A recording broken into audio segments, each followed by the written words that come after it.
BA fourth semester की practical classes में आप सभी का स्वागत है।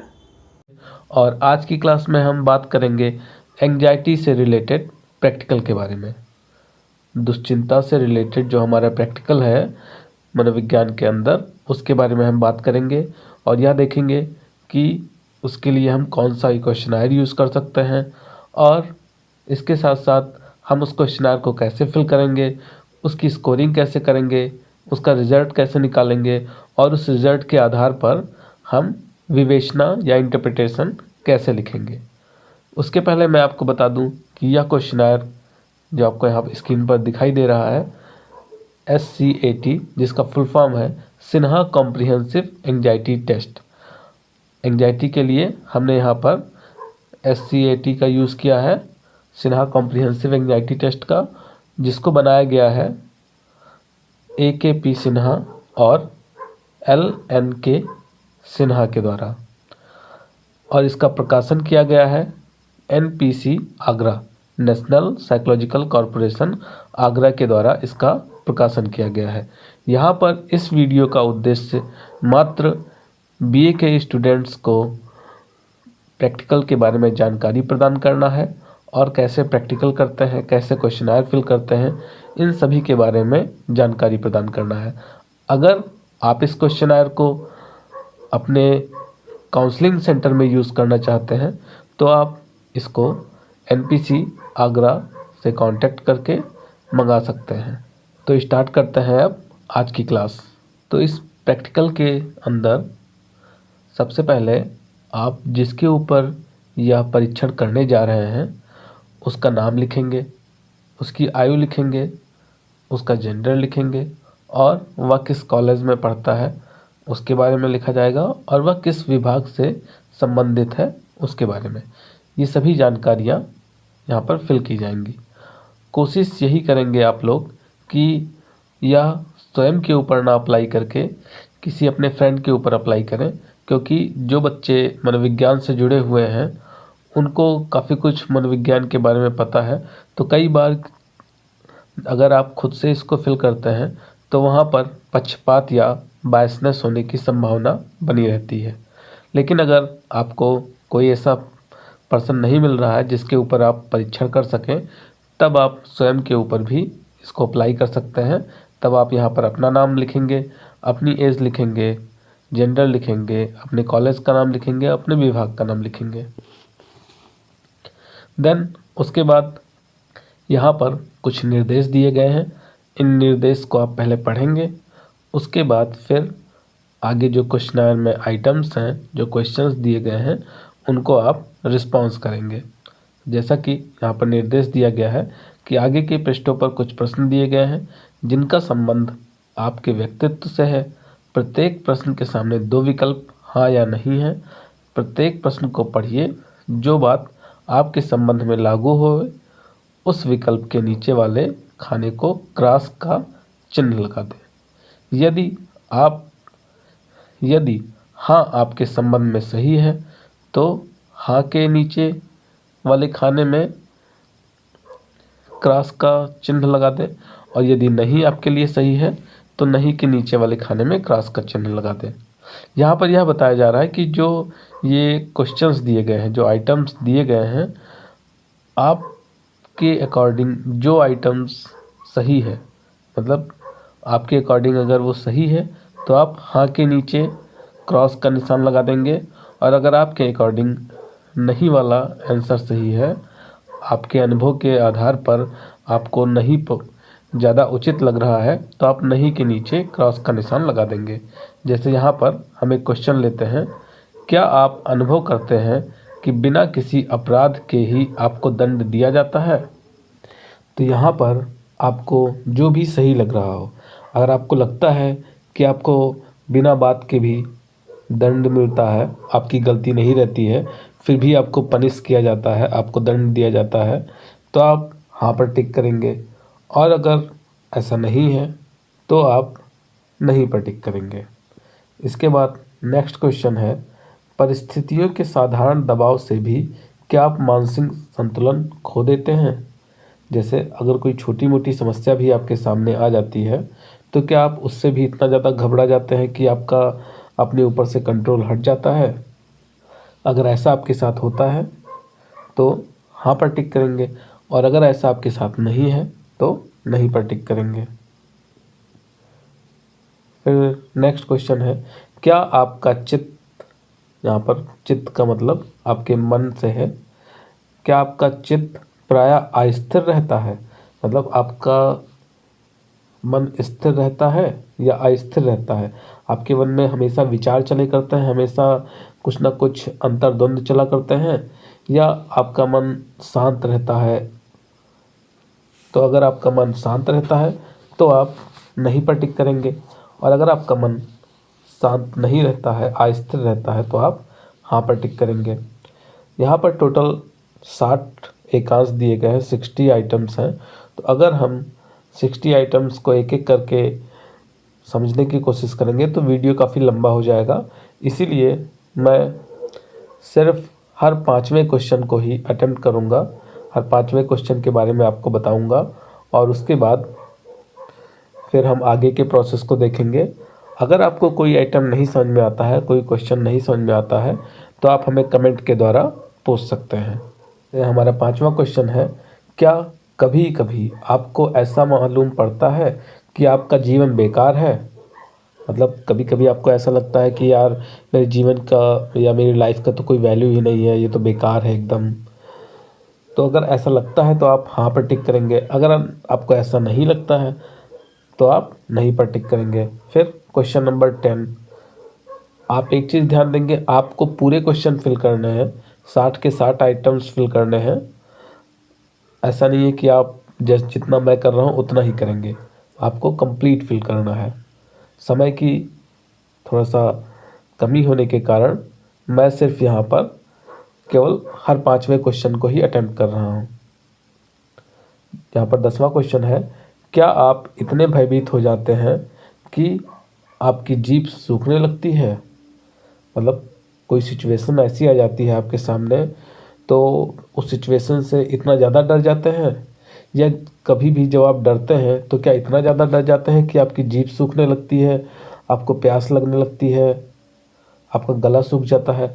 अगर ऐसी चीज़ें आपके साथ होती हैं तो आप हाँ पर टिक करेंगे, अगर नहीं होती है तो आप नहीं पर टिक करेंगे। फिर क्वेश्चन नंबर 15, क्या आप प्रायः अपनी समस्याओं को भूलने के लिए सदा किसी न किसी में व्यस्त रहते हैं? मतलब अगर आपके दिमाग में कोई टेंशन चल रहा है, और जब भी आपके दिमाग में कोई टेंशन चलता है तो क्या आप किसी काम में अपने आप को व्यस्त कर लेते हैं, या आप बैठकर उस चीज़ के बारे में सोचते हैं जो आपके दिमाग में टेंशन चल रहा है? तो अगर आप अपने आप को किसी काम में व्यस्त कर लेते हैं तो आप हाँ पर टिक करेंगे, और अगर आप अपने आप को किसी काम में व्यस्त नहीं करते हैं तो आप नहीं पर टिक करेंगे। नेक्स्ट क्वेश्चन नंबर 20, क्या आप प्रायः शारीरिक कमजोरी का अनुभव करते हैं? इसको तो आप समझ ही रहे होंगे कि यहाँ पर पूछा जा रहा है, क्या आप अपने आप को फिजिकली वीक समझते हैं? आपको लगता है कि मेरे अंदर कुछ कमजोरी है, मैं शारीरिक रूप से कमज़ोर हूँ, दुर्बल हूँ? तो अगर ऐसा लगता है आपको तो हाँ पर टिक, नहीं लगता है तो नहीं पर। फिर क्वेश्चन नंबर 25,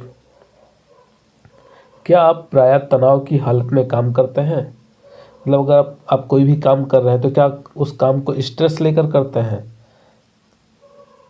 या उस काम को आप हंसी हंसी या पूरी प्रसन्नता के साथ या उसमें मन लगाकर अच्छे से काम को करते हैं? तो अगर आप टेंशन के साथ काम को करते हैं, हमेशा दिमाग में टेंशन बनाए हुए किसी काम को करते हैं, तो आप हाँ पर टिक करेंगे, और अगर आप बिना टेंशन के एकदम फ्री माइंड के साथ काम करते हैं तो आप नहीं पर टिक करेंगे। फिर क्वेश्चन नंबर 30, क्या आपको अपना जीवन अंधकार में मालूम पड़ता है? आपको ऐसा लगता है, यहाँ पर पूछा जा रहा है कि क्या आपको ऐसा लगता है कि आपका जो लाइफ है एकदम डार्क है? डार्क का मतलब है कि उसका कोई फ्यूचर नहीं है, आपके लाइफ का कोई फ्यूचर नहीं है, आपका आगे क्या करेंगे कुछ डिसाइड नहीं है। ऐसा अगर आपको फील होता है तो आप हाँ पर टिक करेंगे, और नहीं अगर आपको लगता है कि नहीं मुझे पता है कि मुझे फ्यूचर में क्या करना है और मेरा फ्यूचर ब्राइट होगा और मुझे सब कुछ अपने लाइफ के बारे में पहले से ही क्लियर है, तो आप नहीं पर टिक करेंगे। नेक्स्ट क्वेश्चन नंबर 35, किसी को मूर्छित या बेहोशी की हालत में देखकर क्या आप बहुत घबरा जाते हैं?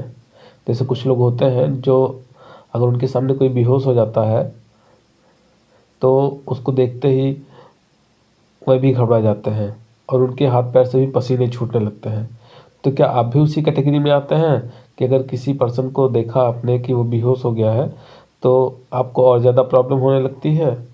तो अगर ऐसा होता है तो आप हाँ पर टिक करेंगे, और नहीं, अगर कोई पर्सन आपके सामने बेहोश हो जाता है तो आप नॉर्मल रहते हैं और उसको होश में लाने की कोशिश करते हैं तो आप नहीं पर टिक करेंगे। नेक्स्ट क्वेश्चन नंबर 40, छोटी छोटी बातें भी क्या आपके लिए समस्या बन जाती हैं? मतलब यहाँ पर बताया जा रहा है कि क्या आप छोटी छोटी बातों को लेकर भी टेंशन में आ जाते हैं कि अगर आपके फ्रेंड ने कुछ बोल दिया या आपका फ्रेंड किसी बात से थोड़ा सा नाराज़ हो गया तो उसके लिए भी आप टेंशन में आ गए, या आपका छोटा भाई बहन है वो आपसे नाराज़ हो गया तो उसको भी आप टेंशन के रूप में ले लिए। तो अगर ऐसा होता है आपके साथ तो आप हाँ पर टिक करेंगे, अगर ऐसा नहीं होता है तो आप नहीं पर टिक करेंगे। नेक्स्ट क्वेश्चन नंबर 45, अपशकुन होने पर क्या आप प्रायः घबरा जाते हैं? यहाँ पर बोला जाता है कि जैसे कुछ जो ट्रेडिशंस हैं, जो हमारी पूर्व परंपराएं हैं, जिसे माना जाता है कि अगर आपके सामने से बिल्ली रास्ता काट जाए तो उसे एक अपशकुन के रूप में लिया जाता है। तो क्या अगर आपके साथ ऐसी चीज़ें होती हैं कि आप रास्ते से जा रहे हैं, बिल्ली रास्ता काट गई तो आप घबरा जाते हैं, आपको टेंशन हो जाता है कि अब तो कुछ गलत हो जाएगा मेरे साथ? अगर ऐसा आपके साथ होता है तो आप हाँ पर टिक करेंगे, अगर ऐसा आपके साथ नहीं होता है तो आप नहीं पर टिक करेंगे।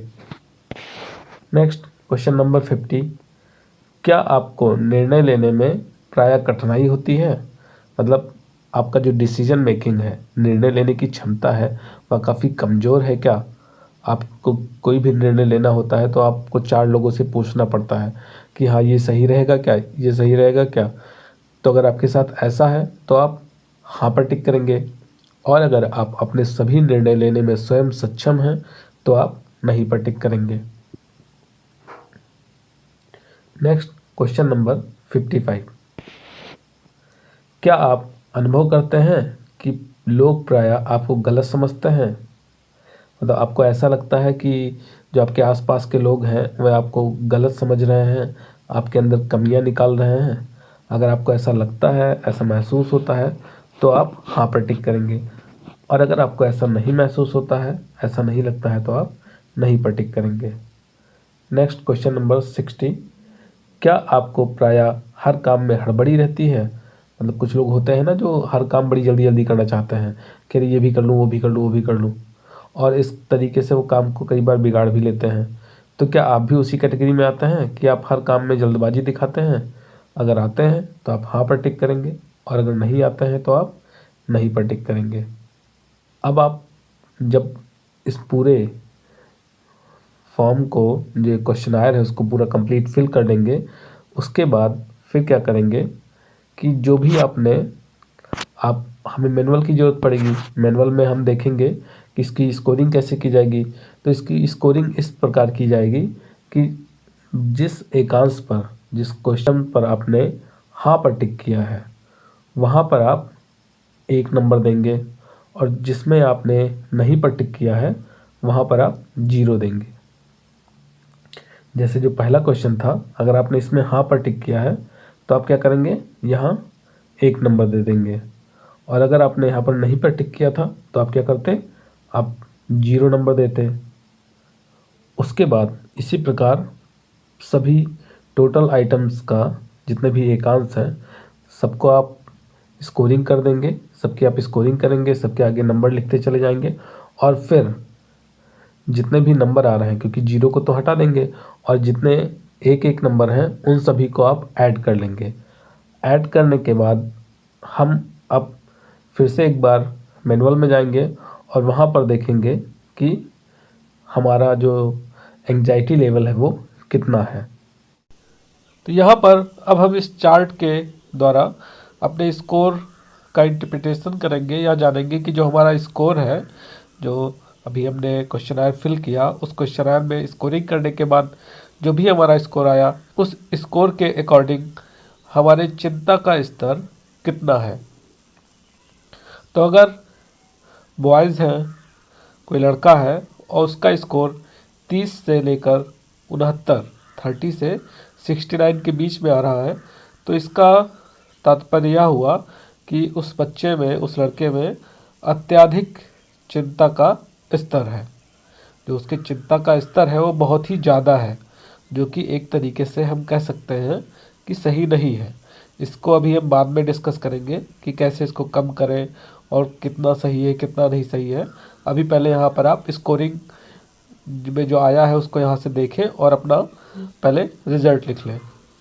फिर अगर कोई लड़की है और उसका स्कोर 29 से लेकर 71 के बीच में आ रहा है, तब वह अत्यधिक चिंता स्तर वाली है। इसके बाद फिर अगर कोई बच्चा है, कोई लड़का है और उसका स्कोर 24 से 29 के बीच में आ रहा है, तो जो उसके चिंता का स्तर है वह सामान्य से अधिक है। और वहीं पर अगर लड़की का स्कोर 26 से 28 के बीच में आ रहा है, तो उसका चिंता का स्तर सामान्य से अधिक है। फिर अगर लड़का है और उसका स्कोर 17 से 23 और लड़की का स्कोर 20 से 25 के बीच में है, तो इसका अर्थ यह है कि दोनों में जो चिंता का स्तर है वह सामान्य है, जितना होना चाहिए उतना ही है।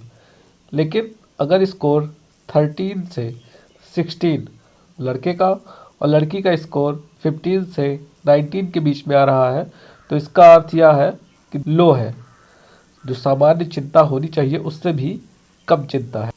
और अगर लड़के का स्कोर 3 से लेके 12 के बीच में आ रहा है, तो इसका अर्थ यह है कि उसके अंदर चिंता का जो स्तर है वह बहुत ही कम है, जो कि एक बार फिर से समस्या वाली बात है। और लड़की का अगर स्कोर 4 से लेकर 14 4 to 14 के बीच में आ रहा है, तो इसका तात्पर्य है कि लड़की में भी चिंता का स्तर बहुत ही कम है। तो यहाँ पर अब जो आपका स्कोर आया वो आप यहाँ पर जैसे पेज नंबर 2 पे जितना भी आपका स्कोर आया उसको आपने लिख लिया, पेज नंबर 3 पर जो स्कोर आया उसको आपने लिख लिया, फिर पेज नंबर 4 पर जो स्कोर आया उसको लिख लिया, और फिर तीनों को ऐड करके टोटल स्कोर आपने लिख लिया यहाँ पर योग के नीचे। और फिर उसके बाद अभी जैसे हमने स्कोरिंग किया था और देखा था कि इंटरप्रिटेशन में कि कितना स्कोर आने पर चिंता का स्तर क्या है, तो वो भी आप यहाँ पर योग में लिख लेंगे। अब इसके बाद फिर अब हम आते हैं प्रैक्टिकल फाइल पर कि प्रैक्टिकल फाइल कैसे बनाते हैं, उसमें क्या क्या चीज़ें लिखेंगे और कैसे उसकी विवेचना करेंगे। अब तक हमने स्कोरिंग कर लिया, उसके बाद जो रिज़ल्ट आया उसको भी लिख लिया, और रिज़ल्ट के आधार पर क्या इंटरप्रिटेशन निकल रहा है वो भी हम जान गए। अब हम देखते हैं कि प्रैक्टिकल फाइल स्टार्ट कैसे करते हैं। वैसे जो बीए सेकेंड ईयर के स्टूडेंट हैं उनको पता होगा पहले से ही, क्योंकि वो लोग लास्ट ईयर प्रैक्टिकल बना चुके हैं प्रैक्टिकल फाइल, तो उनको पता होगा कि पहले हम इंट्रोडक्शन लिखते हैं। इंट्रोडक्शन में जिस टॉपिक पर हम प्रैक्टिकल कर रहे हैं उसके बारे में थोड़ा सा उसके बारे में लिखते हैं। देन उसके बाद फिर हम परीक्षण संचालन या टेस्ट एडमिनिस्ट्रेशन हेडिंग डालते हैं, और जो टेस्ट का प्रोसेस है या जो परीक्षण का प्रोसेस है उसको हम लिखते हैं। सबसे पहले हम देखते हैं इंट्रोडक्शन के बारे में। उससे भी पहले आप लोग क्या करेंगे कि कॉपी में ऊपर हेडिंग डाल लेंगे एंग्जाइटी टेस्ट या नीचे चिंता परीक्षण। फिर इंट्रोडक्शन लिखेंगे, थोड़ा सा हम चिंता के बारे में बताएंगे। जैसे कि यहाँ पर बताया गया है कि चिंता एक भविष्य उन्मुख मनोदशा है जिसमें एक व्यक्ति आगामी नकारात्मक घटनाओं का सामना करने का प्रयास करने के लिए इच्छुक या तैयार होता है। जैसे अगर इसको समझें थोड़ा सा, तो आप चिंतित कब होते हैं या हम चिंतित कब होते हैं, जब हमें भविष्य में आने वाली किसी समस्या का या किसी नकारात्मक घटना का एहसास होता है, या हमें लगता है कि भविष्य में कोई नकारात्मक घटना घट सकती है, तो उसके प्रति हमारे अंदर फिर चिंता उत्पन्न होती है और हम उस चिंता को दूर करने के उपाय भी करते हैं। जैसे अगर आपका एग्ज़ाम आने वाला है आपको पता है कि हाँ नेक्स्ट मंथ से एग्ज़ाम है हमारा, तो यह एक चिंता का कारण है। और आप उस चिंता का निवारण करने के लिए, उस चिंता को दूर करने के लिए तैयार होते हैं और आप पढ़ाई करना स्टार्ट करते हैं, अपने तैयारी करते हैं, जिससे कि आपकी चिंता दूर हो जाए। फिर आगे यहाँ पर चिंता को बताया गया कि चिंता को तनाव की एक सामान्य प्रतिक्रिया माना जाता है। जैसे यहाँ इसके अकॉर्डिंग अगर हम देखें तो व्यक्ति में पहले तनाव उत्पन्न होता है, और तनाव उत्पन्न होने के बाद जब वह तनाव लंबे समय तक बना रहता है तो वो चिंता का रूप ले लेता है। जैसे आपको पता चला कि आपका एग्ज़ाम है, तो आपके दिमाग में एक टेंशन हो गया। अब अगर उस चीज़ को आप बार बार सोच रहे हैं कि अरे एग्ज़ाम है मेरा, एग्ज़ाम है मेरा, फिर क्या होगा कि ये सोचते सोचते फिर वो चिंता का रूप ले लेगी। और अगर आप लगातार यही चीज़ सोचते हैं तो फिर ये चिंता दुश्चिंता बन जाएगी, या कह सकते हैं कि चिंता विकृति बन जाएगी। तो यहाँ पर इसको एक बार फिर से देखते हैं कि चिंता को तनाव की एक सामान्य प्रतिक्रिया माना जाता है। यह किसी व्यक्ति की किसी मुश्किल से निपटने में मदद कर सकती है। जो चिंता होता है वो क्या करता है, किसी व्यक्ति को कोई आने वाली जो मुश्किलें हैं, जो समस्याएं हैं, उनको हल करने में हेल्प करता है। अगर चिंता एक सामान्य स्तर का है, जैसे आपका एग्ज़ाम है या कोई समस्या आ रही है या आपको हेल्थ रिलेटेड कोई प्रॉब्लम्स लग रही है, तो आपके अंदर चिंता उत्पन्न हुई, आप गए डॉक्टर को दिखाए, या आपका एग्ज़ाम आप तैयारी करना स्टार्ट कर दिए। तो इससे क्या हो रहा है कि चिंता एक तरह से आपको हेल्प कर रही है आपके आने वाली समस्याओं को समाधान करने में। लेकिन यहाँ पर आगे भी बताया जा रहा है कि अगर यह चिंता सामान्य से अधिक हो जाए, कोई व्यक्ति है अगर वह लगातार चिंतित रहता है, तो फिर उस व्यक्ति की जो चिंता है वह दुश्चिंता में बदल जाएगी। वह दुश्चिंता विकार का शिकार हो सकता है, एंग्जाइटी डिसऑर्डर का शिकार हो सकता है, जिसके अंदर फिर उसको फोबिया हो सकता है, उसको ओसीडी हो सकती है। इसके साथ साथ उसको पैनिक डिसऑर्डर या पीटीएसडी जैसे मनोविकार भी होने के चांसेस बढ़ जाते हैं। फ्रायड ने मुख्य रूप से यहाँ पर चिंता को यह बताया कि चिंता डर या आशंका के मिले जुले भाव से होता है। इसके साथ साथ इन्होंने चिंता के 3 प्रकार बताए। फ्रायड ने चिंता के 3 प्रकार बताए। पहला है वस्तुनिष्ठ या वास्तविक चिंता, ऑब्जेक्टिव और रियलिटी एंग्जाइटी। दूसरा स्नायुविकृत चिंता, न्यूरोटिक एंग्जाइटी। और तीसरा है नैतिक चिंता या मोरल एंग्जाइटी। सबसे पहले हम देखते हैं वास्तविक चिंता को। वास्तविक चिंता में फ्रायड बताते हैं कि वास्तविक चिंता बाह्य वातावरण में उपस्थित खतरे या धमकी से उत्पन्न होती है। जैसे अगर आपके आसपास में आग लग जाती है, या घर के बगल में चोरी हो जाती है, या फिर भूकंप आ जाता है, तूफान आ जाता है, तो इन सब चीज़ों से जो चिंता उत्पन्न हो रही है वह एक प्रकार की वास्तविक चिंता है, जिससे चिंतित होना स्वाभाविक सी बात है। दूसरा है स्नायुविकृत चिंता। स्नायुविकृत चिंता की उत्पत्ति उस समय होती है जब परा अहम आवेगों द्वारा अहम को एक तरह से धमकी उत्पन्न होती है, धमकी दी जाती है। यहाँ पर सुपर ईगो की बात की जा रही है कि जब सुपर ईगो को धमकी देता है, तब वहाँ पर स्नायुविकृत चिंता उत्पन्न होती है। अगर हम दूसरे शब्दों में कहें तो है कि जब व्यक्ति को ऐसा लगता है कि जो उसका कंट्रोल है अपनी बॉडी के ऊपर, अपने नर्व्स के ऊपर, अपनी बॉडी के ऊपर जो उसका कंट्रोल है वह कहीं हट ना जाए, और वह कुछ ऐसे कार्य ना कर दे कि जिसको बाद में जिसका परिणाम उसके लिए बुरा हो। तो इस प्रकार की चिंता को स्नायुविकृत चिंता के रूप में देखा जाता है। जैसे किसी कंपनी का एक एम्प्लॉय है और उसको कई बार ऐसा लगता है कि जब भी वह बॉस के पास अपने खड़ा होता है तो उसको ये डर रहता है कि कहीं मेरा हाथ अपने बॉस के ऊपर ना उठ जाए, कहीं मैं उनको मार ना दूँ।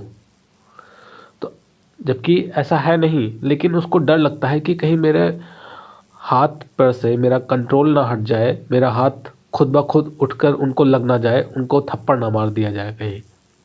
तो इस प्रकार की जो चिंता है वह स्नायुविकृत चिंता है, जिसमें व्यक्ति को अपने बॉडी पर कंट्रोल छूटता हुआ नजर आता है। फ्रायड ने जो तीसरी चिंता बताई, मोरल एंजाइटी या नैतिक चिंता, इसमें व्यक्ति को यह एहसास होता है कि कहीं वह समाज में रहते हुए कोई ऐसा कार्य न कर दे जो सामाजिक रूप से अनैतिक हो, असामाजिक हो और जिसका परिणाम उसके लिए हानिकारक हो। जैसे वह कोई चोरी ना कर ले, कहीं किसी को जान से न मार दे या कहीं किसी के साथ छेड़खानी न कर ले। तो ऐसी जब चिंताएं व्यक्ति के अंदर उत्पन्न होती हैं तो व्यक्ति की इस प्रकार की चिंता को नैतिक चिंता के अंतर्गत रखा जाता है। तो आप सभी एक बार फिर से जो प्रैक्टिकल फाइल है उसको देख ही लें, क्योंकि मुझे लग रहा है कई बच्चे भूल भी गए होंगे कि प्रैक्टिकल फाइल बनाते कैसे हैं। तो सबसे पहले आपको क्या करना रहेगा कि जो आपका टेस्ट है वो ऊपर हेडिंग डालेंगे एंग्जाइटी टेस्ट या चिंता परीक्षण। देन उसके बाद आप क्या करेंगे, जो अभी हमने परिचय देखा एंग्जाइटी या चिंता का, हमने अभी परिचय जो पढ़ा है उस परिचय को आप यहाँ पर लिख देंगे हेडिंग डाल के परिचय। फिर नेक्स्ट पेज से आप ऊपर हेडिंग डालेंगे उद्देश्य या ऑब्जेक्टिव और लिखेंगे उसमें कि प्रयोज्य के चिंता स्तर का मापन या परीक्षार्थी के चिंता स्तर का मापन करना, ये आपका उद्देश्य हो गया। देन मेन हेडिंग पड़ेगी परीक्षण संचालन या टेस्ट एडमिनिस्ट्रेशन। अब उसके बाद इसमें पहली हेडिंग रहेगी प्रयोज्य परिचय। तो प्रयोज्य का परिचय हम पहले ही दे चुके हैं क्वेश्चनर के पहले पेज पर। तो आप लिख देंगे कि परीक्षार्थी से संबंधित सभी सूचनाएं परीक्षण पुस्तिका के मुख्य पृष्ठ पर अंकित हैं। देन परीक्षण सामग्री, तो परीक्षण सामग्री में आप लिखेंगे कि यहाँ पर AKP सिन्हा और LNK सिन्हा द्वारा बनाया गया चिंता परीक्षण यूज़ किया गया। इसके साथ साथ पेपर पेंसिल यूज़ किया गया है। उसके बाद आरंभिक अवस्था। तो आरंभिक अवस्था में क्या हुआ कि आप परीक्षार्थी को या प्रयोज्य को मनोविज्ञान प्रयोगशाला में ले आए, जिसके ऊपर आप यह प्रयोग करने जा रहे हैं, और फिर उसको आप सीट पर बिठाते हैं। फिर जो जो प्रोसेस है वो आप लिख लेंगे कि सीट पर बिठाया आपने, उसको आवश्यक निर्देश दिए, और देन निर्देश कहाँ से दिए, निर्देश क्वेश्चनर के फ्रंट पेज पर है, उससे आपने पढ़ने के लिए कहा। और फिर उसके बाद आप लिखेंगे कि पूरा प्रोसीजर क्या हुआ। तो प्रोसीजर क्या था कि निर्देश देने के बाद आपने उसको परीक्षण पुस्तिका दे दी, क्वेश्चनर दे दिया, फिर उस प्रयोज्य ने या उस परीक्षार्थी ने उस निर्देश के अनुसार अपने अनुभव और ज्ञान के आधार पर प्रत्येक प्रश्न का उत्तर दिया। फिर आपने क्या किया कि उससे वो परीक्षण पुस्तिका ले लिया, जो क्वेश्चनर था उसको ले लिया और उसकी स्कोरिंग की।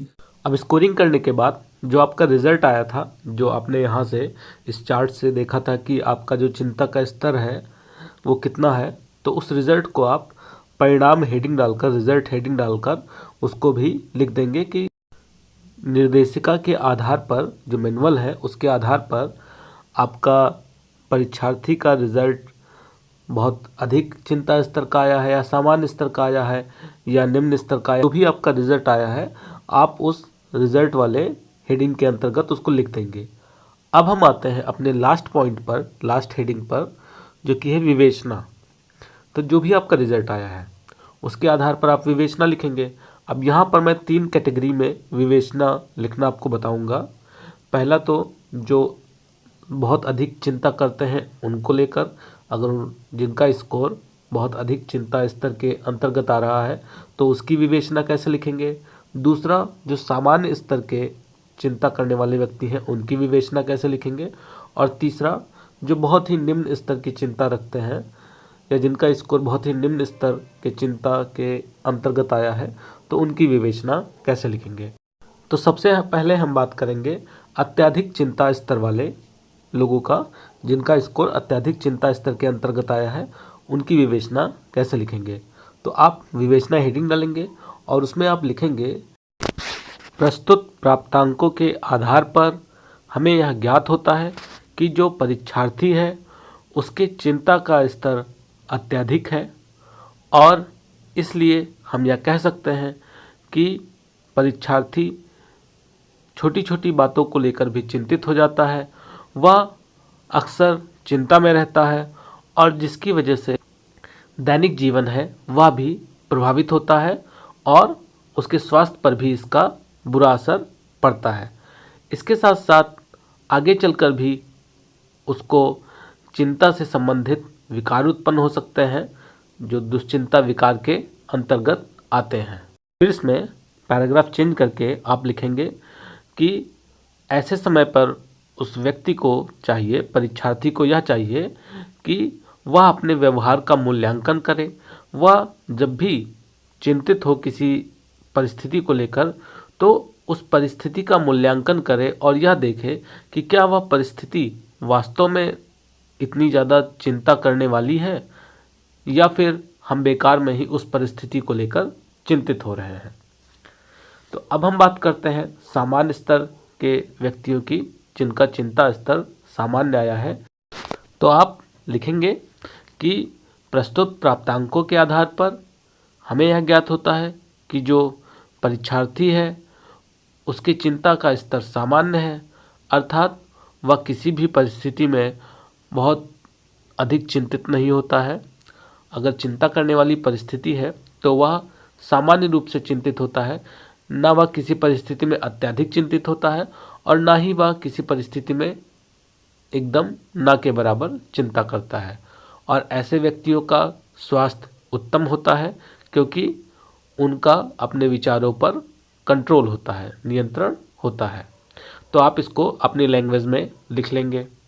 फिर अब हम बात करते हैं सबसे लो लेवल एंग्जाइटी वालों की, जिनका जो स्कोर है वो लो लेवल एंग्जाइटी के अंतर्गत आया है। तो एक बार फिर से आप उसी तरीके से लिखेंगे कि प्राप्तांकों के आधार पर यह पता चलता है कि जो परीक्षार्थी है उसका स्कोर निम्न चिंता स्तर के अंतर्गत आ रहा है।